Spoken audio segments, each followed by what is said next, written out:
Just a very quick update on yesterday's video about a stadium, which got a lovely response, and thank you very much for everybody that commented and liked it and everything. I've noticed Sean Whetstone from Claret and Hugh had commented in the comments section, which is exactly where you should comment. Definitely comment in the comments section, by the way. He said something along the lines of, alas, a stadium with nobody in it costs a lot less to run. He's absolutely right, of course. And he's followed that up with an article today in Claret and Hugh. And it says London Stadium to save millions. He says the current crisis could save London Stadium owners millions in running costs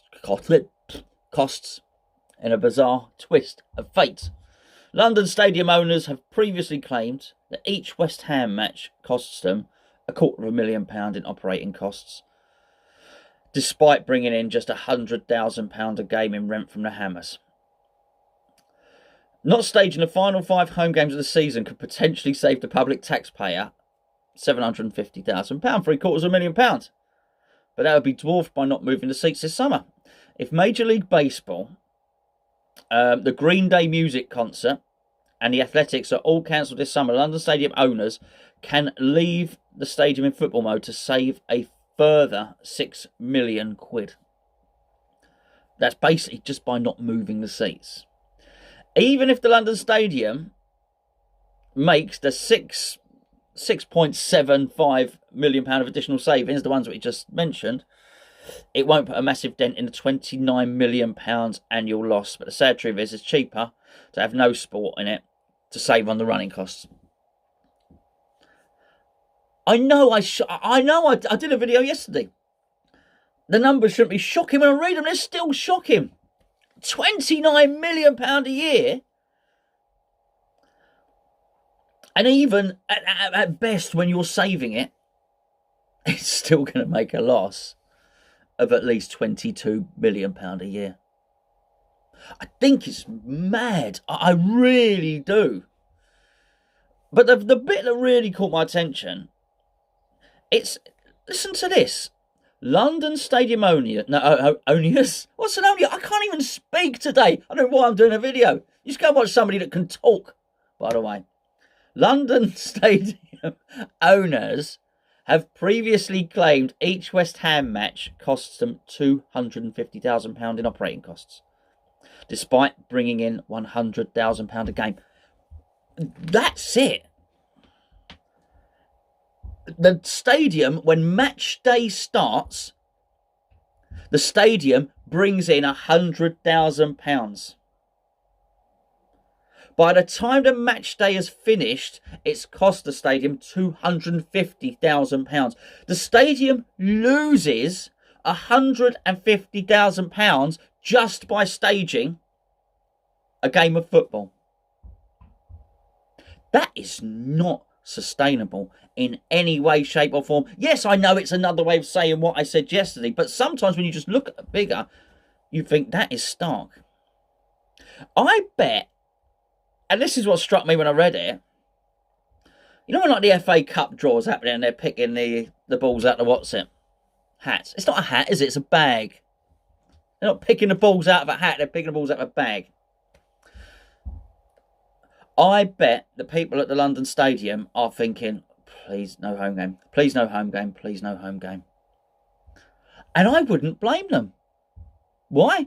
Because it's going to cost them £150,000. At the end of each year, they're going to have to go to Sadiq Khan with a begging bowl like the Orphan Oliver and say, please sir, can I have some more? What? Why? Well, we would keep losing money. There's no way. Obviously, we're nowhere near. We're not threatening qualifying for Europe at the moment or any time soon.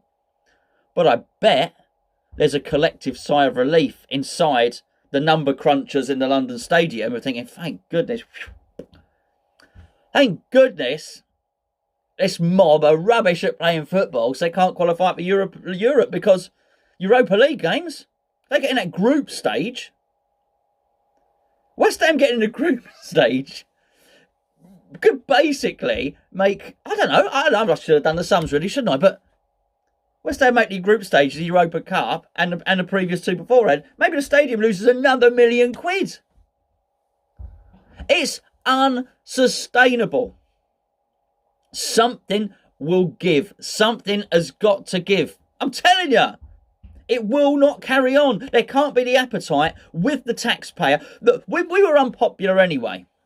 We were unpopular for getting that stadium in the way we did. I read the comments yesterday. Yes, some people made the comments that Man City got the stadium in the way they did. Look, but forget Man City. Yes, that happened. I'm talking about us. We were unpopular for people see it that we got a free stadium. I guess we did. We don't see it we got a free stadium because we wanted to stay in the one we were in before, right? But that's how people see it. I can't see any desire within the taxpayer to keep paying us this money. And the only reason it's not a story at the moment is there's bigger, more important things going on, and rightly so. But when the news dies down, when everything dies down a bit, you'd think someone's going to have a look at this, and something is going to give. That land is worth so much more with no stadium on it. You've seen it. Anyone that's been to the stadium, there are apartment blocks and shops and everything popping up everywhere. They're exclusive. They're big money. Investors are paying big money for that stuff. BBC are building a studio there, literally right opposite the boats. The Royal Shakespeare Company are building a new place. It's an up-and-coming area. There is no doubt about that at all. I would imagine that stadium's a pain. It's a hindrance to be there. And they may well want to kick us out. Can they kick us out? No, why? Because we might sue them. They might think, well, okay. I did like a suggestion somebody else made, though. Will they give us the stadium for nothing? Because they may well just hand over the keys and say, we can't run this anymore, it's too expensive. And you'll have to excuse me because I can't remember who left the comment, but I thought it was a good comment. And actually, it was the halfway house between the two, and it was a case of, well, they might not let us have it for free, but they may well let us have it on the never never, and we pay it back over a very, very long period of time. Whatever happens, something is going to give on that stadium. It will not be running under the present deal in 10 years' time, I'll tell you that.